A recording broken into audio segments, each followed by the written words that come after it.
series. So the Housewives of New Jersey, they're back. So let's just dive right into it. So Jersey is a franchise that I started watching it. So I watched it from the beginning, and it was like a very deep dive. It was unhealthy.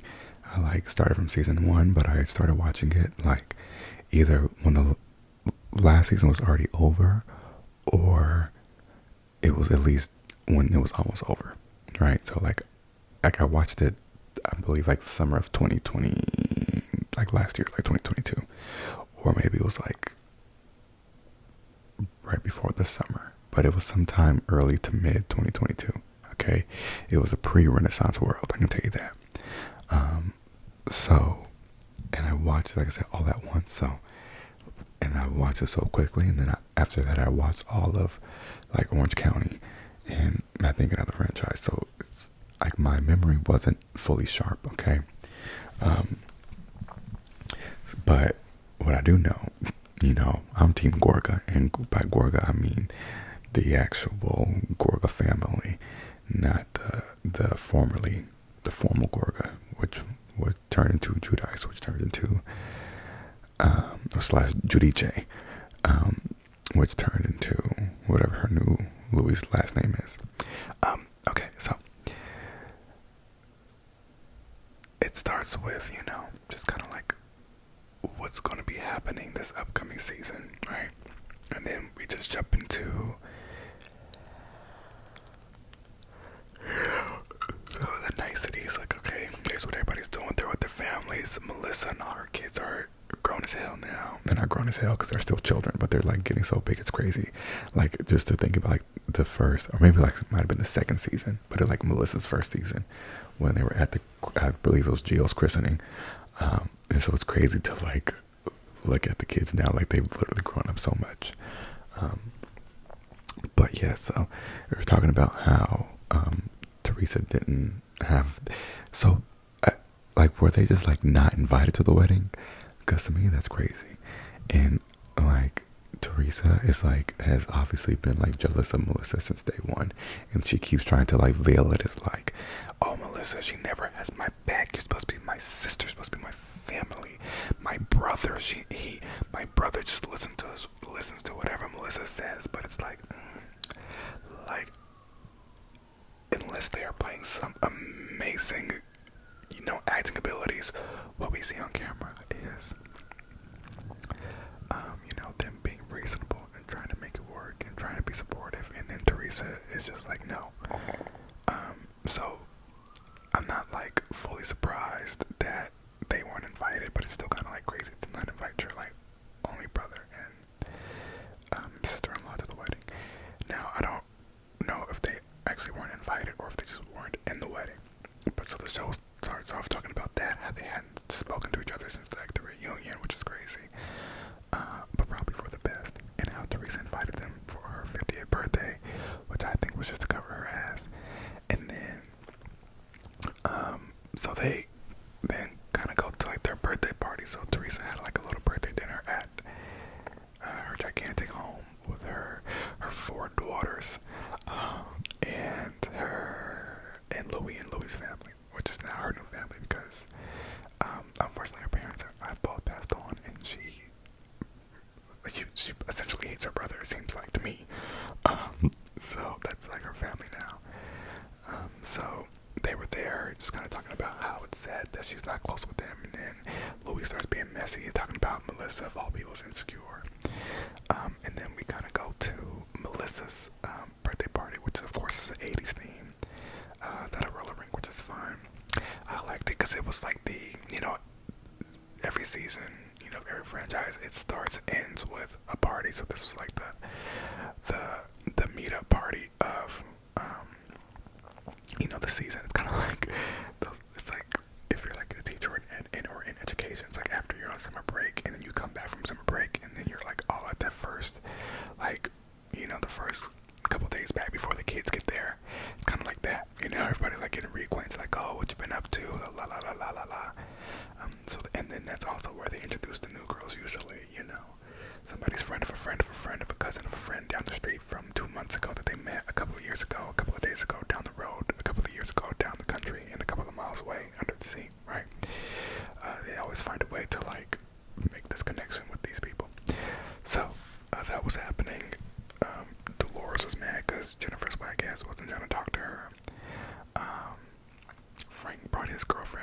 his age.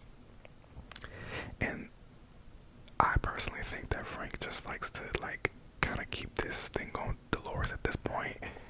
Well, I have two theories. My main theory, I think he just likes being on a TV show. He likes being on the show.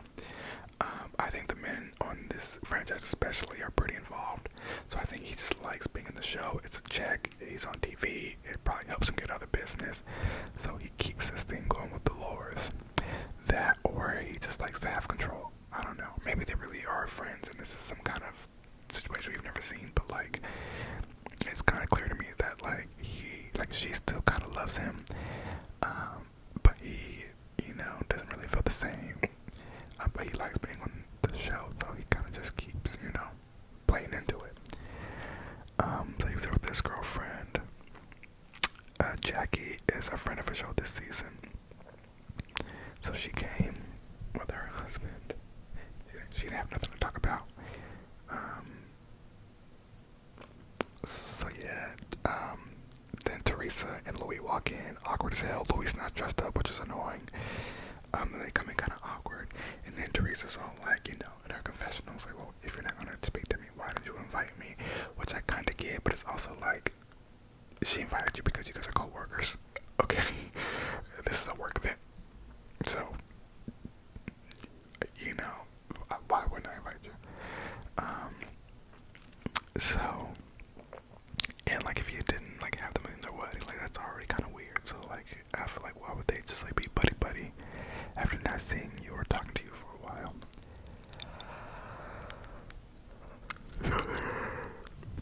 So that's happening. And then apparently Margaret and Teresa are still at odds. So I had forgot, but my friend had reminded me that Teresa was mad because Margaret was like raising concerns about Louis, which seemed like genuine concerns, but Teresa was, she was in her love bubble, which basically just means she didn't want to hear shit if it wasn't positive, which is weird. So they like fell out over that. So like they were at odds, and then like I said, Jennifer and Dolores were at odds, and then of course Melissa and Teresa were at odds. And then we met two new women, which I like. It was it's weird because like it's a themed party, so everybody had on like sunglasses and big hair and weird outfits, and so it was hard to like tell who's who. So it was a weird way to introduce them. The darker haired one, like I don't know if her is black or brunette. Her I'm gonna remember, but there were a lot of blondes at the party, so I'm not sure. The situation, like who she's gonna be. But from both of their like on screen time for this episode, I liked them both a lot. So it's exciting because I'm like, I don't feel like getting invested in new people, but at the same time, I feel like they can bring new life because I don't really care about what Margaret has going on, to be honest. I'm not a fan of Jennifer. Most seasons, I'm not a fan of Teresa. So I was like, okay, here's some new people with some new stuff, some new things to care about, and some new perspectives, and people who aren't as jaded. So that was that. And then Dolores is like, she invites everybody to their the calendar shoot, which was a choice. I saw it was clearly like all of the housewives' husbands or significant others, regardless of their subjective attractiveness. So she just had everybody there, and they did their shoot. It was what it was. Most of them were fun. I'm trying to think, this is before or after. Oh, this is actually after Margaret goes to Teresa. Flashback. So Margaret goes to Teresa's, or Teresa goes to Margaret's, but I'm pretty sure Margaret went to Teresa's house with her. I'm not gonna be disrespectful. Her husband, and they go to talk with Teresa and Louis, and basically, squash it. They both try to, say their sides of the story, and then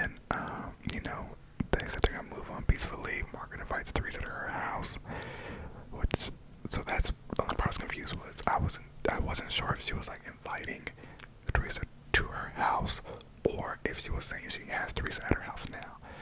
But I'm pretty sure they were at Teresa's.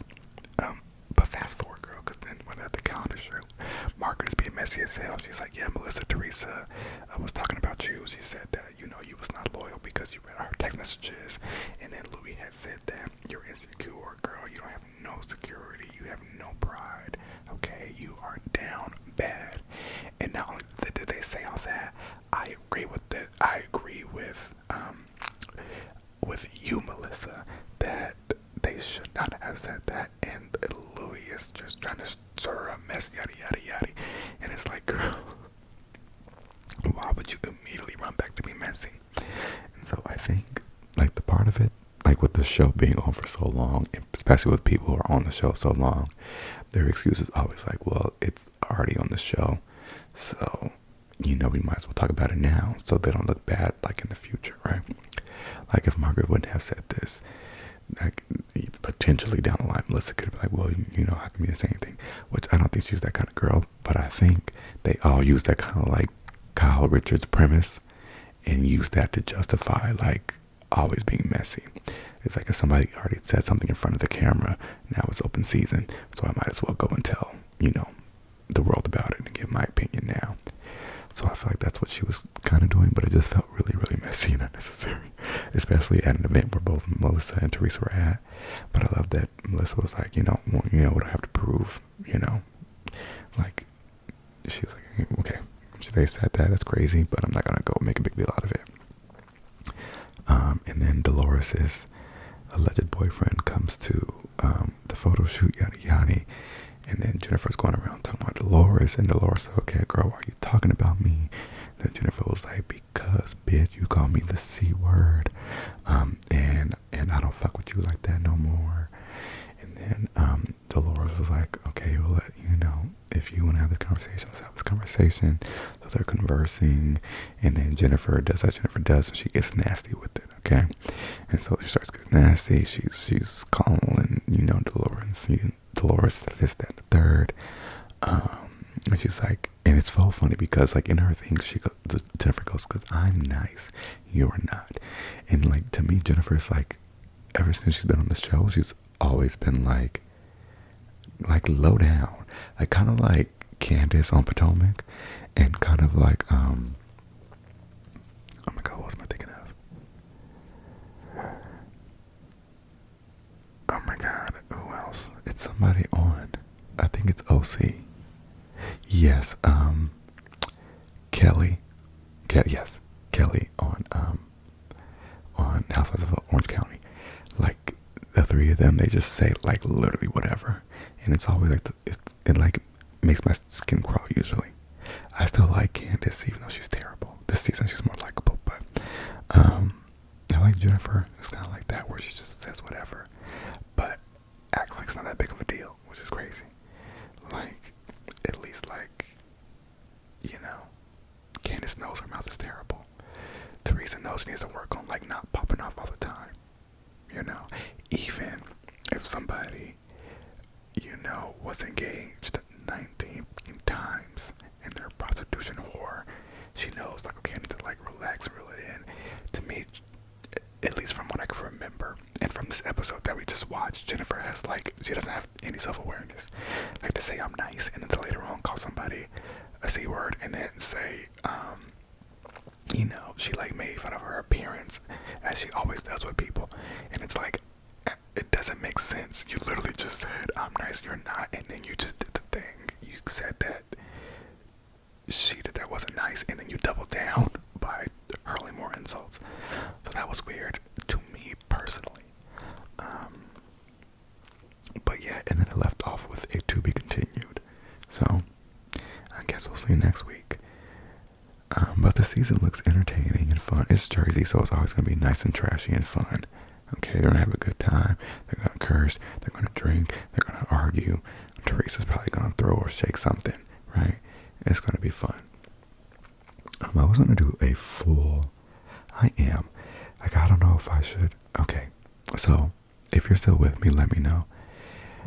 If I should do like a weekly Housewives recap of all of the franchises that I watched, like of that week, right? So, like for example, yesterday I watched both Jersey and Potomac. So like today I could talk about Jersey and Potomac in one video. That's an option. Or we could do, actually, I'm not going to give the other option, was we do like each franchise gets a separate video, but that's too much. So really the question is, let me know if I should do the weekly videos on the franchises. But the gag is, if I want to do it, I'll probably do it anyway. Because I like to talk about it, and it's something to talk about, and I know people like to talk about Housewives in general. So there's going to be at least one person out there like, oh yes, this is me, girl, let's talk. So with that being said, we're going to slither, do my windy slither on down to Potomac. It was the season finale of Potomac. I'm trying to think what happened. The biggest thing was, so I had to rewatch the episode before with my friend because he hadn't seen it yet, and then we watched the finale after. So I'm trying to like draw the line to see what happened this episode versus the episode before, but I guess it's not that important. I'm trying to think. Giselle had to get a hysterectomy, which was unfortunate. It was sad. She talked about that with her daughters, which was, because Giselle Hurl, to me, like, she has no business, like literally, and then like actually, like, she just doesn't have anything going on. Her thing is always like, I'm dating around, I'm raising my daughters. So her storyline is, her kids, which, it's Housewives, so like I get it, like that's fine by me. And Giselle, I like to say her whole job on the show is to be messy. She's like Sheree, but with surprisingly less of a storyline, right? Like, she just is the bone collector and the bone carrier. Okay, she gets the tea, she puts her Giselle spin on it, and then she delivers it when it's perfectly timed, right? She just keeps the show going. She's like a showrunner, if you think about it. So, her having this conversation with her daughters, and talking about her hysterectomy, I think was like the most like important thing she's actually talked about this season, about her own life. The thing with Chris, I think, was blown way out of proportion, and let me explain. I do think what happened, and I do think she felt uncomfortable. I don't think she felt as uncomfortable to the extent that the show is making it out to be. Not that she's making it out to be, because her point to me is very clear and it makes sense. Like, your husband made me feel uncomfortable. This is why. And so all Chris needed to do was say, you know what, my bad. I can see how to make you feel uncomfortable. I apologize. Because he was in the wrong in that situation. Candace is mad. And I think Chris is also mad because she, like, the way she did it, like she did it like she talked to other people about it first, and then she went, to like the yoga class with, or whatever kind of class it was, and told Candace, sat down and had a one-on-one and told her on camera. But my thing is, and Candace got upset, like, this is not going to be the thing this season, yada yada. My thing is, if you're on a reality show, right? Of course Giselle's going to wait, especially Giselle, who has no business. Of course she's going to wait until you're filming to bring it up to you. What would be the fun of bringing it up over iMessage or at a private dinner? That's not what she wants, right? So she, is on the show. It happened with another castmate's husband. Like, literally, why wouldn't she bring it up on the show? And instead of, like, doing all that, I really do think it could have been a simple, like Candace could have still been upset, like, girl, that's crazy. Why would you think that? Yada, yada, yada. Chris, yada, yada, yada. Like, she could still do all that and at the same time acknowledge that what Giselle's saying could be true. That she was alone in a room with a married man with the door closed, and she felt weird about it. Especially given that, her husband, or ex-husband, sorry, is, big on infidelity. As are a lot of the husbands on this show. And ex-husbands on this show. Juan Dixon. So it's like, I get, like, she felt uncomfortable, girl. All he had to do was apologize. But he's not doing that for some reason. And then Ashley in her forehead, which I don't. Let me know. So Ashley, she goes, what I love. So they went to True Food, which is actually delicious. But she goes, yeah, we're on a mommy son date, which I thought was funny because it's like, girl, you took your child to go eat. I get it because it was just the two of them. Michael wasn't there, the other son wasn't there. I think Dylan is the name. But it was just funny that it was like a mommy son date because it's like, well, every time you guys eat, are you having a mommy son date or are you just eating because you have to eat? But they want to talk about, how Michael bought her a house that is $13,000 a month. And again, I don't have that kind of money, so maybe that's why I can't understand it. But I cannot for the life of me, if I am a now single woman with 2 children, no more, but also no less, why do I need a house that costs $13,000 a month? Especially when they've been living in this apartment this whole time. Like, you could just get you a nice regular old house, as go on down to Virginia. Well, actually, you got the house in Arlington, I'm pretty sure, so you're already there. You can go a little bit more south. Just like get an affordable house. Why do you need this big ass mansion that is $13,000 a month that you said yourself you cannot afford?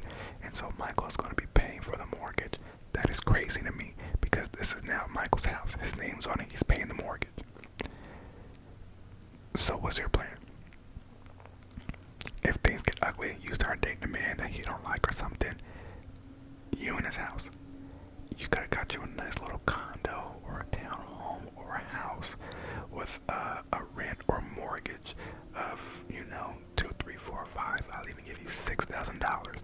But really $3,000 would have did you good, girl. $4,000 if you really want to get everybody have their own room.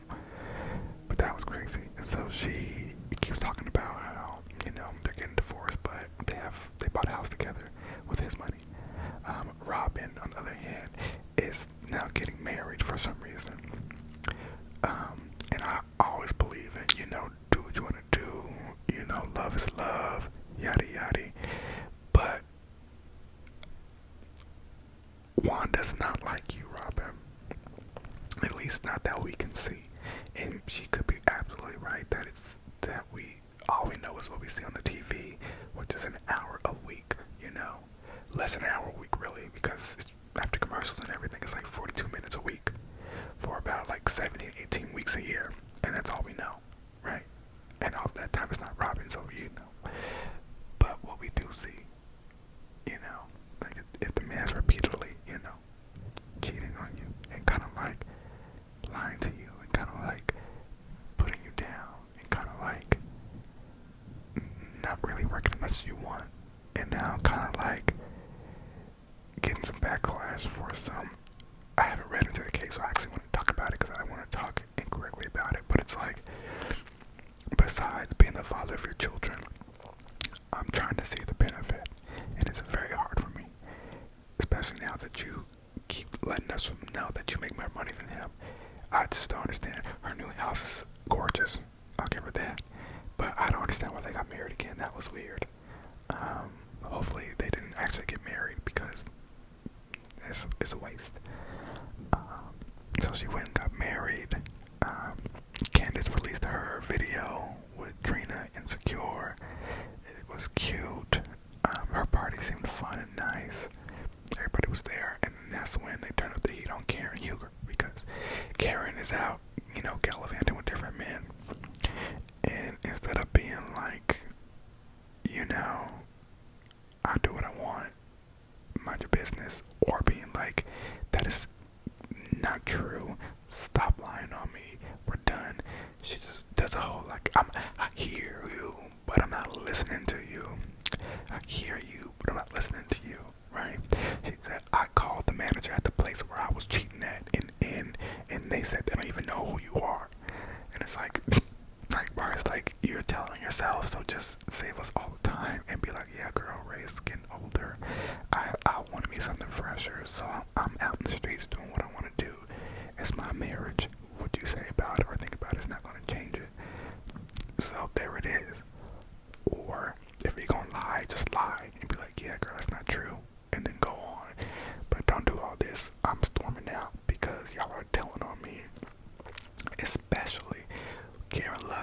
everybody else in their business, right? Miss Sing Sing, Miss Robin's not getting married, like she loves doing all this, and so it's like when it comes out about you, go ahead and own it. Same thing goes to Robin. When it comes out about you on the TV show, go ahead and own it. Don't wait until weeks down the line when you're on your podcast and Watch What Happens Live and everything else to be like, oh, okay, yeah, that was true. No, just do it right then, right there, right here, right now. Iced up, bite down. Who else was there? So Karen left early, so she became I forgot what those poles are called. I'm so mad because I know what they're called. What are they called? I want to Google it so bad. But you know those little, like, the VIP rope things, and they have those pole things. What are those poles called? I'm gonna look it up after this. Mia was there. She went from cancer to what was it? Possible lymphoma. Maybe not cancer. And then a swollen thyroid. To now, she's the dermatologist who was saying, girl, everything is fine. So, I'm like, I don't know how we went. And they clocked at the beginning of the season. I wish, like, literally, I think that was episode 1. I wish just then she would have just be like, okay, yeah, it could be cancer, but also could be gas. Like, I don't understand why it was this whole thing where now the dermatologist, what the dermatologist is saying, girl, yeah, nothing is wrong with you. You're okay, but you can come back in a couple of months so we can tell you nothing is wrong with you still. And she's still beefing with her friend over some nonsense.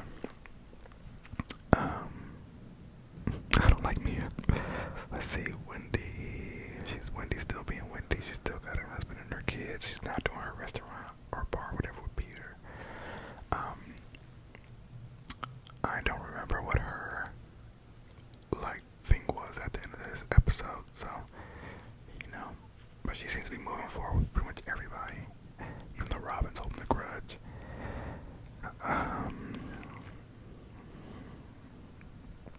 Who else? I already talked about Ashley. I talked about Candace. Her and her mom. They're just continuing. Candace continuing with her music and continuing to pretend like, Chris is innocent. Which I do. I don't think Chris is like this, skeezy, slimy guy. I really do think we were just talking to Giselle and behind closed doors and having a conversation. I don't think it was inappropriate. I think he just some people truly don't think that way. If you are used to being around people who just cheat and stuff like that and scheme, then yeah, I can see how you think that. But imagine your husband and then your friend are having a conversation, right? If it's somebody that you've been at their house and they've been at your house and they're just having I don't think it was that deep, but I understand Giselle feeling uncomfortable, but I don't think Chris was being weird and trying to holler. That doesn't make sense, especially at the reunion. Let's be serious. And then the thing with Ashley, I truly do believe that he works at the damn W, and so she's out posting stories, and he's like, girl, well, you should have came to the W. One, it's promo for him. Two, also he's like, you probably can hook her up with drinks and whatever else. You want your friends, even your friends' friends, to come to the place you work, right? I have friends who work at a bar who always oh, you should have came to blah, blah, blah, blah. I don't it didn't seem that deep to me. It's these are people that they're always around. So it's kind of he's like, hey, you should have came to the W. It was a DM. And I feel if he's gonna DM a cast member, they're obviously gonna, it's not a secret, you know what I mean? I don't know. They wasn't he was in vanish mode, hey girl, come to the W. He's like, oh, you should have came to my job. So I think, I hope they just get that all under control on the reunion. But I'm really these goddamn sorry Lord, these damn sirens. I'm so over it. I'm hungry. I'm about to go make me some fried rice. But I think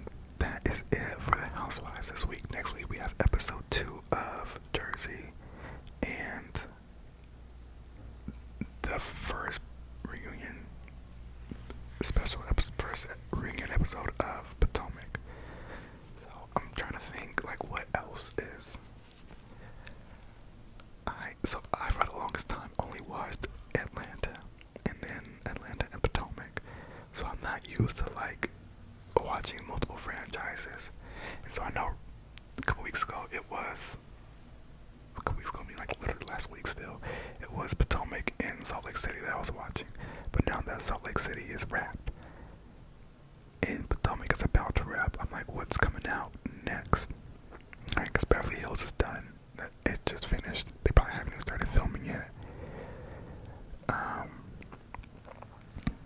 I feel like Atlanta's got to be coming up soon. Orange County. I'm trying to think when that reunion was. That one I just watched like all at once as well. So I don't actually know when the reunion came out for that one. But I feel like it was fairly recent. But I also feel like that one could be coming soon because I remember them talking about Tamara's coming back and Vicky was mad that she wasn't coming back. Nobody else happened with New York City. I know the one got scrapped, but I don't know what's happening with the new cast. So yeah, I just don't know. And is Miami only on Peacock or is that back on TV? Like I just don't know what else is on right now. And I don't know what's coming back soon. I feel like Atlanta's probably coming back soon.